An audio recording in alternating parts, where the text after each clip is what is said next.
Hello students, in this video we will be discussing about performance characteristics of DC motor position control system. Okay, this is a best example for a simple control system. Okay, so you know that a control system will be having a forward path as well as a feedback path. So we will be taking output value as reference and that will be fed back to input, and the error signal will be processed and given to the system that will try to rectify the error. Okay, now let us try to understand the concept here. The object of our experiment is to perform the performance characteristics of a DC motor angular position control system. Okay, let us see the line diagram of our experiment. Here this is a line diagram. Okay, so here this is a forward path and this is a feedback path. Okay, so here we will be trying to give a command to our DC motor to rotate it a specific reference input, that is theta 1, and we will be observing the output reference position, that is theta 2. Okay, so we have to make our theta 1 should be equal to theta 2 using our control system, so that the error signal will become 0. Okay, for that what we are going to do, we are going to use a closed loop control system. Okay, here this branch is a feedback loop. Okay, here the theta 2 will be fed back to a potentiometer, and that will output of potentiometer will be given to a summer where error signal E will be generated. Okay, so what is the error signal? This is difference between reference signal theta 1 and output signal theta 2. Okay, so this error signal will be processed and amplified, then given to a servo amplifier that will command DC motor to rotate such that the error signal will be eliminated. That means the error signal will be 0. Okay, so here we will be having a gear train mechanism having the gear ratio of n:1, and our DC motor shaft will be connected to a load using a inertia constant gate and friction constant F. Okay, so now let us see how our control system is being controlled by these circuits. Okay, now first of all we are going to give a reference signal, that is theta 1, and we want theta 2 to be equal to theta 1. Okay, for that we are going to take the theta 2 reference value and give it to a potentiometer that will give it to a summer, and error signal will be generated that will be amplified using an amplifier here, and you can control the gain of this amplifier using a knob present in your experimental setup. Okay, you can change the gain of this feedback, gain of this amplifier. Okay, so by increasing this gain you can reduce the error between theta 1 and theta 2. You can almost make it to 0. Okay, you can almost make the error signal to 0 by increasing the gain of this forward path. So there is one problem here. If you keep on increasing this gain, there will be a problem of oscillatory response in the system. Okay, if you keep on increasing this gain of your forward black, there will be a oscillatory response will be happen. Okay, so the system actually is working as a underdamped system. Okay, I am going to show you now the underdamped system. Here the system is, here the response of the system is underdamped here, that means zeta value is less than 1. Okay, the system is very underdamped. Okay, that means zeta value is very far less than 1. So that means it takes some time to reach the steady state value of response. Here the setting time will be very large for our underdamped system. Already know that this is steady time, right? So what we are going to do, for increased gain there will be oscillatory response to the output. So in order to reduce this, we are going to have another feedback loop, that is derivative feedback loop. Okay, so here this is a derivative feedback loop. Okay, so this derivative feedback loop is added to this initial feedback loop that will rectify the problem of high forward gain. Okay, let us see. So this is a complete line diagram of our experiment. This is one feedback loop, this is another feedback loop. Okay, so we are having a problem of oscillator system for high gain here. So by closing this switch you can connect the derivative feedback. Okay, here the derivative feedback having the same position control as input, and that will be generated, that will be fed back to feedback control. You will be having another knob present in the control mechanism. That means you will be having another knob to control the feedback gain. Okay, and here we will be having two modes of operation. One is degenerative, another is regenerative. Degenerative is equivalent to negative feedback and regenerative is equivalent to positive feedback. So we generally operate our control system in negative feedback, so that the error signal can be easily nullified. But if you give a positive feedback, that will become oscillatory.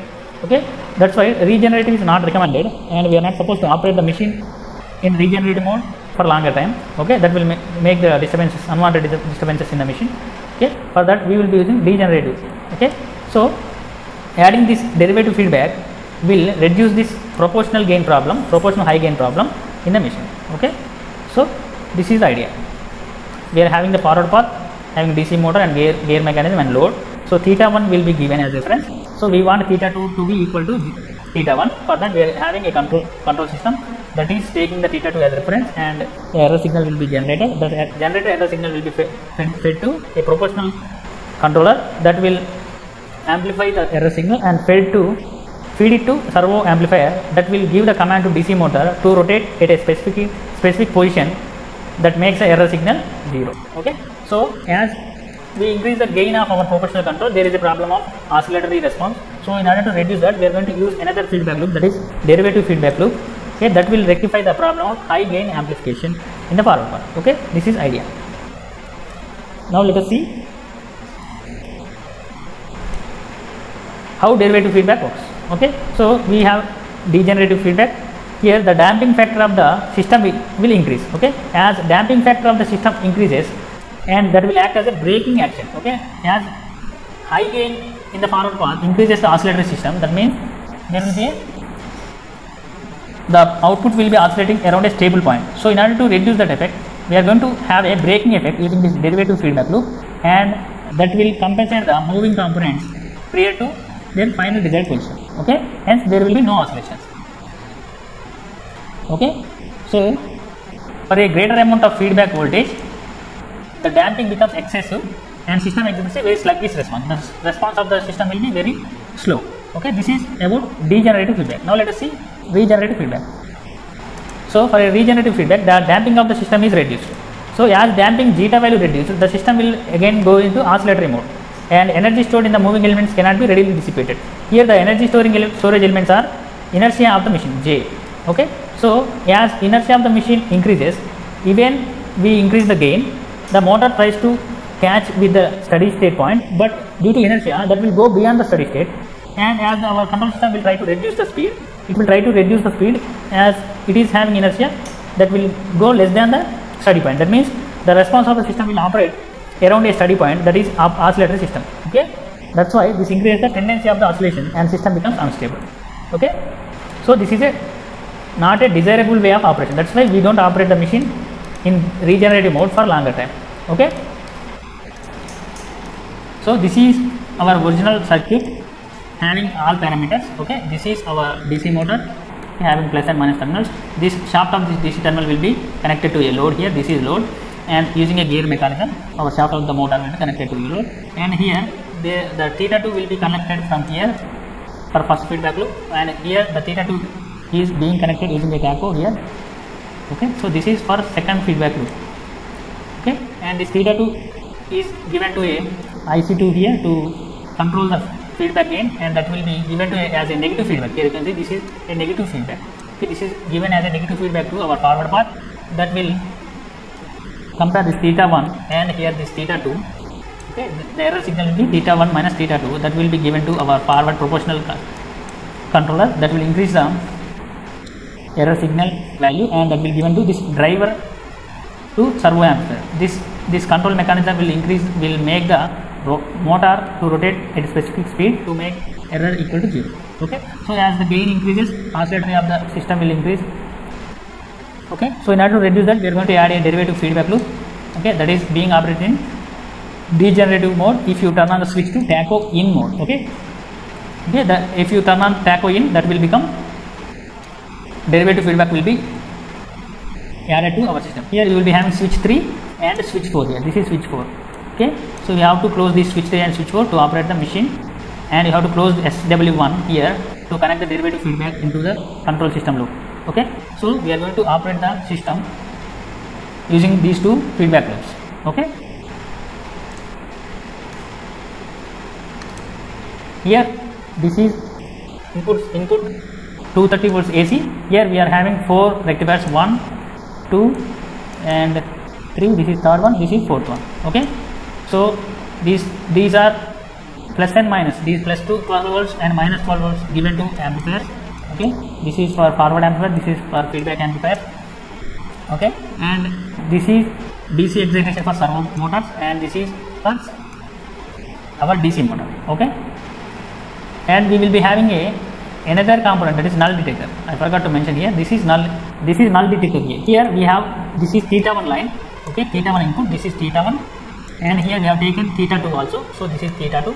So whenever theta 1 and theta 2 are equal, okay, this null indicator will indicate 0 position. Okay, there will be 0 position.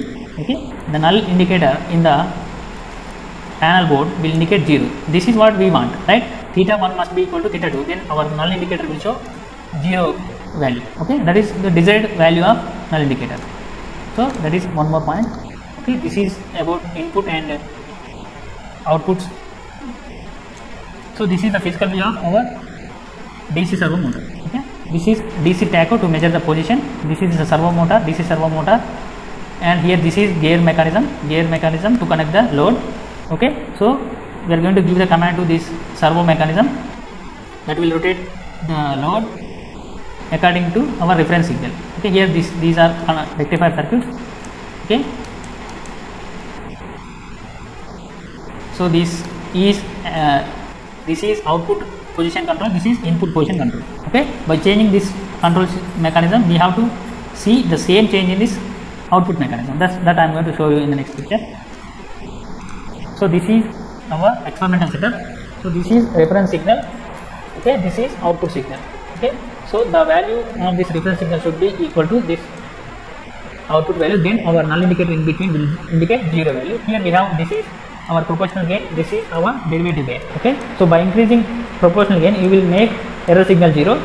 If you further increase this to 80 or 180, the system will become oscillator. Right? To reduce that effect, we are going to add our derivative feedback so that the system will become more stable. Okay, so these are tacho out and tacho in. We turn on tacho in to add our derivative circuit to the control system, and this is for degenerating, and above is for regenerative mode, and these are switch 3 and switch 4 positions. So these are the test points to measure the values in a CR. Okay, so this is about our DC position control system. I hope you understand. We have a DC motor, we will be giving a reference position control, and we want output of the DC motor to rotate to that position only. So if it doesn't rotate, we are going to make it rotate to the same position by using a control system, a closed loop control system having 2 feedback loops. One is proportional control, another is derivative control. So for proportional control, we are not supposed to increase the gain for a larger values, that will create disturbance in the response. So in order to avoid the disturbance, we are going to add derivative feedback where the disturbance can be eliminated using a regenerative feedback. Okay, so that our error signal will become 0 and our null indicator will show us 0 position. Okay, so this is a simple circuit for a closed loop control system. I hope you understand. Thank you. Is the experimental setup of DC position control system. You can see the front panel here. So front panel contains several components. So this one, you can see this is a potentiometer. So this is corresponding to input potentiometer. So which indicates the reference input, that is the desired angular position. And second potentiometer you can see here. So this is corresponding to output potentiometer, and this indicate the actual angular position of the loop, that is the actual output. In the middle we have a null indicator. This is a meter, so which is also known as null indicator. So this indicates the difference between reference input and actual output, that is the error. So error is indicated by this null indicator. And you can see there are 2 knobs, knob 1 and knob 2. Basically they are potentiometers. This potentiometer is corresponding to gain of the proportional controller, that is the amplifier that is present in the forward path of the control system. So by changing this knob position, we can adjust the gain of the proportional control present in the forward path. So there the range of the gain that is present here 0 to 100. Similarly, the second knob, so this is corresponding to the gain of derivative feedback loop. So 0 to 100 variation is present. You can change that. You can change by changing this. You can adjust the gain of derivative feedback control. And right side of this front panel, you can see there are 4 switches. There are 4 switches, which 1, 2, 3, 4 and 5. this switch 1 is corresponding to the activation of derivative feedback. By keeping this in out position, so you can deactivate or you can disconnect the derivative feedback from the control system by keeping this switch downwards. So that is corresponding to in. So you can activate the derivative feedback. You can incorporate derivative feedback into the system. So this is usually kept in the out position. And second switch is to change the mode of derivative feedback. So you can see there are two modes. First one is regenerative, second one is degenerative. So regenerative feedback is corresponding to positive derivative feedback and degenerative is corresponding to negative derivative feedback. Right? And switch 3 and switch 4, so they are to make the proper connection in the forward path of the control system. So this switch 3 is to establish connection between the amplifier and the driver circuit. Switch 4 is to establish connection between the driver circuit and the servo amplifier. So by keeping them in the on position, you can establish the connection. Usually they are kept in off position whenever when this system is not in active. Right? Coming to left side of the front panel, so you can see there are 5 test points. Of course, the bottommost one, so you can see this bottommost test point is corresponding to ground, and there are other 5 test points. So these test points are provided to observe the response on the CR. So on the CR board. Now usually this one is kept in the ground, and by changing this position into various test points, you can observe the response in the CR board. Now test point 1 is corresponding to the input. So that is input, the reference input. So by keeping this test point, 1 in active position, and you can observe the input on CR board, and test point 2 is corresponding to the output. Test point 3 is corresponding to the sensor output. Test point 4 is corresponding to the error, and test point 5 is corresponding to control signal respectively. Based on your interest, you can observe any of these signals. Okay, for this demo purpose, I observe output angular position. I take output signal on the CR board. So this is about the various parts of the front panel. There are 3 parts in this experiment. There are 3 parts. So part 1 is corresponding to the control system without derivative feedback. So second part is corresponding to derivative feedback with degenerative mode. Third one is corresponding to the experiment with derivative feedback with regenerative mode. Before starting these experiments, let me mention the important precautions. Precaution number 1, that is corresponding to the knob, this knob that is corresponding to the input potentiometer. So do not operate this input potentiometer between 330 degrees and 15 degrees. That leads to damage of the potentiometer. This is number 1. Okay. And number 2, so keep the switch 3 and switch 4 in the off position, so that there is no energy wastage. Okay? When the system is not in operation. And switch 1, so keep that in out position, so that the derivative feedback is not in active mode. So derivative feedback is disconnected. And also keep this switch 2 in degenerative mode, so that whenever you activate the derivative feedback, immediately this regenerative feedback type is activated, this mode is activated, so that the operation would be smooth.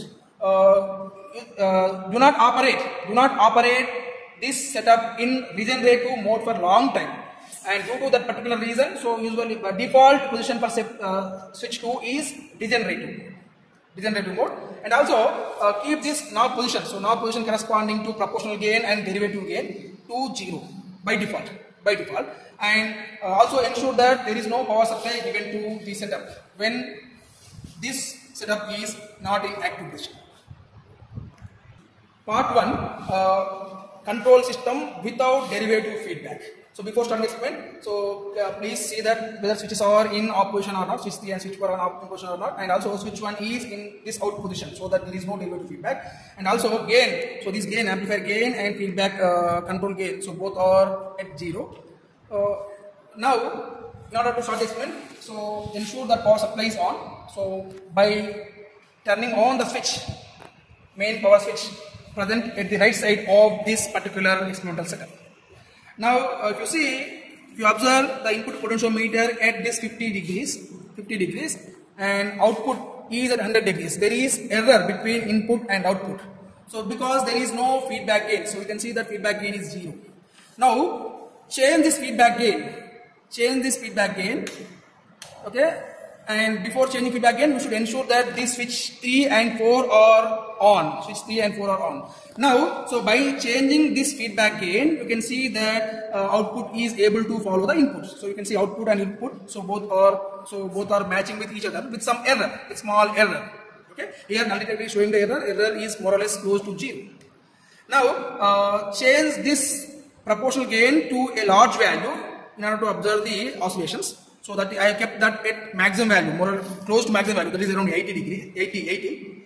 Now apply a step change to the reference input.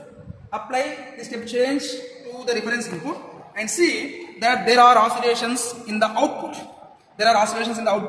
And same thing can be observed on CRO also. We have oscillations in the response to the step change in the input with only the proportional gain without derivative feedback.